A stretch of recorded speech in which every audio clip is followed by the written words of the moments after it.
Hello, Livers. Shara Ogin here with my dear friend Allyson Seal. We're two intuitive coaches.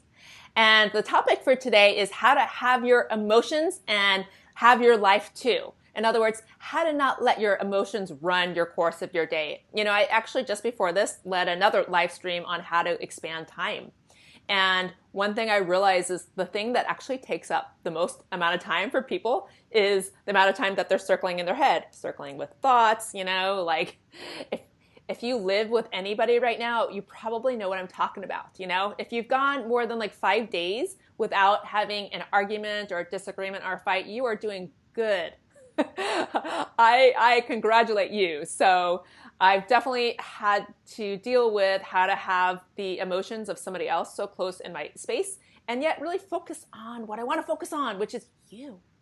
What do you have to say about that, Allyson? The big thing that comes up for me is the conflict is actually great in relationship, right? Like conflict is how relationships move forward. Yeah.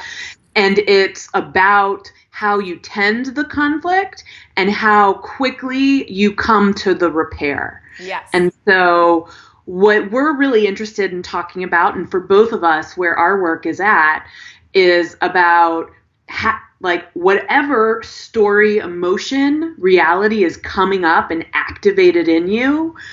We want to share some practices to tend that in real time, right? So there isn't the delay of, I have to feel that later, because that's how things get stuck in our body. And to get to the place where you get to be in connection and response with, the people you're right on top of, as opposed to always reacting them. We know that we are not tending what's happening within us if everything is a reaction. Mm-hmm. Yeah. So I know there's a few people watching us right now. Feel free to hop onto chat. We can make it interactive. I actually want to know how you all out there are dealing with your emotions, and how are you separating your emotions that you're going through, whether it's fear, angst, sadness. There's a lot of loss going on right now, I've noticed, and not just coronavirus loss, but like just in general. I've been noticing it, seeing it on Facebook. People I know somebody who has died recently. It's really in the air. So whatever emotions you're going through, how do you have that and know that it's okay for you to have that full emotion and to move through it? So I'd love to hear some of your strategies out there. And why don't you take it away with one of your strategies, Allyson? Well, I do go by Allie, so I'm Allyson. I'm the art and sex witch, and actually that's a really great place to start. Most of my strategies for everything are grounded in art, sensuality, and witchcraft. And so for me, when I get activated in my system, or I'm working with a client who's really activated in their system, the first thing to do is just recognize it. And not recognize it to push it away, but recognize it, name it. You might name it out loud. You might name it within yourself. If you're already engaged with another person, you might name it with them.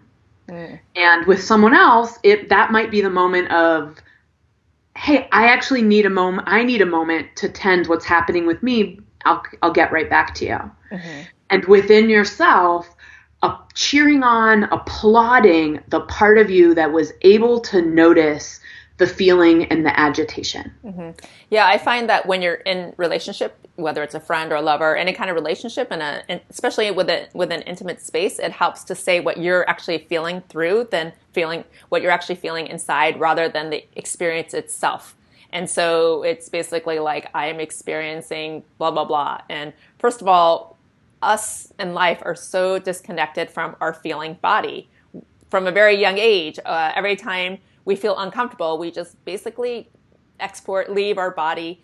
And so we're in a period right now of retraining ourselves to be in our body, to experience the sensation that's actually going on inside of our body. Like, we might not know that the heart racing is panic.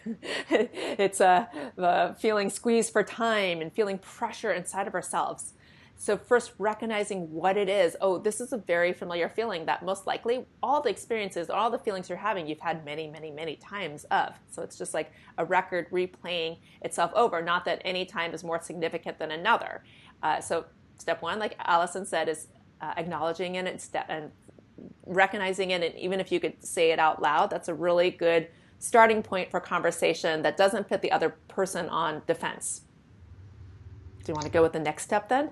Oh, sure. And when you're in your own space, right? Like in shelter in place, so many of us are spending more time alone than normal, or than we might have before, in that time before. And often I find in myself, I want a distraction. I want to watch something or eat something or do something in lieu of having the feeling. And so after noticing it, for me, it's tending the part of me that wants to immediately pick up my phone and dive into that portal, and instead just start to pay attention to my breath. And it might be committing to, before going for the TV show or the donut shops are open. It's, can I connect to my breath for 10 breaths? And if 10 sounds like too much, can I connect to my breath for 3 breaths? Because when we're breathing and really consciously observing our breathing, again, we're putting ourselves back into present time, which is where everything is happening, as opposed to hopping out to a different time that feels numb or separate or distant from whatever's activated in the field. Yeah. I actually created this whole program called The Intuitive Body, but part of it is just being really present with what is inside your body, sort of like doing a Vipassana meditation, because I've learned that when we have really strong feelings, our instant reaction is to avoid and to resist and put our attention on something else. When we actually sit with it and stay with it, there will be an opportunity to move through it to the other side. And for me, one of my main and most important practices around this topic is to not take it to bed with you. And so I actually have several practices to move other people's energies out of my space, because I do a lot of client work. And so, I'm constantly holding people's emotions all day long, not to say my own family's. And so I have, I'll just tell you the basics, not the deeper method, but basically I just, any energies that are on me, like, somebody I had a disagreement with, I literally will take their energy and put it outside of my auric field.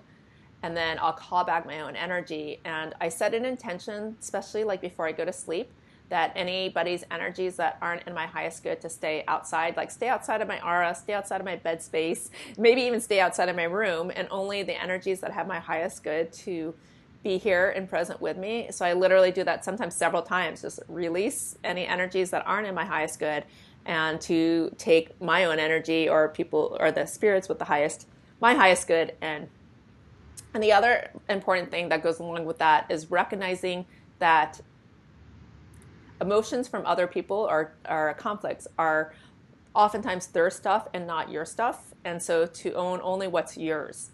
And so that's another like separation piece method that I do, if we want to call it, to just really separate like the story, the incident, the anger, and, and the thing is, if you hold anger and frustration with somebody else, you're the one that's losing, because you're the one that is not going to be able to sleep, and you're the one that's going to have the sympathetic reaction with inside your body, which then decreases your immune system, and et cetera, et cetera. So you want to stay in full health and vitality. And all of us healers right now, of course, need to learn to separate and to like let go, even if it's letting go of stuff within inside yourself, because we're all human. We all make mistakes. And so it's so easy for us to beat our own selves up about whatever we did wrong, and to take that home with us. And even that, one practice I'd say helps with that is to come into third person perspective, like step outside of yourself and look down and come to the perspective that you're doing the best you can. And that you're only human and humans have to make mistakes somewhere along the line. And so you did that. And this isn't like you're a bad person, because I really think we need to differentiate the mistake versus your ill intention and separate the two and know that you're doing the best you can, and also use this to have impetus to be a better person the next day, if you feel like something within inside yourself was off, then change it for the next day and commit to that. And mostly just bring yourself into a state of presence and inner peace. And I would say for me, I really need to move my body before I can get to a deeper sense of witness for what's happening for me. So for me, as the art and sex witch, particularly things that put me in my sensuality. So putting on a song loud that hits the tone of what I'm feeling, and to just start to really move physically move the energy through my body through bodily expression can make a big difference in my perspective, my ability to step back and get a bigger view of what's mine to own, of what's mine to witness and not absorb, and to be able to see things a little clearer. Also, for me, of course, the body map is such a way for me to go about it, right? Like once some of those other practices have happened, to sit down and start to draw it, and not draw the story of it, but just draw what I'm feeling in the body, where it looks, what colors feel right. And, unless I'm really mad, I don't necessarily do all of these at once, but all of them make me a different person than I was before. Just give me enough distance, right? Whatever's activated in my body is in control. So what I'm looking for is to really bring the witness back to the center. From that place where I've calmed down, I can then hold the energy of whatever it is, and often have a different perspective, often think about it or understand it differently. I like that. Yeah. So the bottom line is you are in charge. You're running your emotions rather than letting your emotions run you. Yeah. And, we were talking before we hopped on to the record portion of feel it, heal it, clear it. Yes. And, right, like I think we've tuned in to feel it and heal it, clear it. Yes. Sometimes something needs to be witnessed, right, by someone else in order to be cleared. And then it actually needs to be put down. Yeah. Right? Like there are things still that I will bring up that my partner said or did 5 years ago. Right? That's not clearing it. That's holding on to it. Right? So as we move through these things, one of the ways we clear it is we'll repeatedly be given the opportunity to, oh, do you want to bring that up again? Do you want to go back there? And there's our chance to really put something to rest by choosing the other thing. Yeah, that's great. Yeah. Yeah, as far as clearing practices, I was also thinking like even just like taking a shower. That's like sometimes I feel like, okay, end of one part of my day and into another so you can be fresh. Going for a walk is a great way to clear energies. Oh my God, I feel like that's one thing that's really working for us around here, getting some fresh oxygen, some fresh air. So like changing scenes completely. And then I have just one more tip I'm going to suggest, and then I'll hand it to you for the last minute. And my last suggestion is when we feel fear, anxiety, panic, all those sorts of anger, actually, they actually resonate in slightly different parts of our body. Like anger is really here in your head. Feeling like everybody wants a part of you, kind of pulled in different directions, or maybe yelled at. So like powerlessness, that really shows up in your throat. And then feeling anxiety, like I don't have enough money, or fear what's going to happen. Everybody's like sick. Everybody's got this virus. And also like overwhelmed. That all really shows up in your chest. So as a somatic practitioner, I'm also a somatic practitioner. I have all these different things I could do from the physiological level to help open that up. But at a starting point, you could just look at how much tension you're holding on in that area and start to soften. Bring the intention, just soften the muscles in that area, and then you could give a little healing touch with your hands. One thing I just taught was how to do a little massage to this area to give more spaciousness. You could give that to your chest, you could give it to your throat, and then your head, when it gets anger, there's a lot of heat there. And so whatever it takes to slow it down and to stop the high, rapid activity going on there. And my most important thing is to bring the energy down into your feet. You know, if you cannot be fully in any of those emotions I just mentioned if your energy is totally in your feet. Grounding, actually, I think my next topic next Friday that I'll be talking about is about grounding on my YouTube channel, earth energy, and literally just taking off your socks and shoes and walking on the ground is one idea. But you don't actually even have to do that. You could just envision it, or you could actually even do it with your shoes on. But literally that will bring your energy from above down to below. And sometimes this is what I did yesterday when I was really angry, is I imagined I had ankle weights on and just bring all my energy down. All right, I'll hand it to you for the grand finale. Thank you. Those are such fantastic suggestions. Absolutely a part of my practices is to like really run the energy, ground and run the energy through me. I feel like for myself, often after tension is a really great time to then journal, to then dive into a creative practice that feels really nourishing Yes. to you, right? When Journaling. Yes.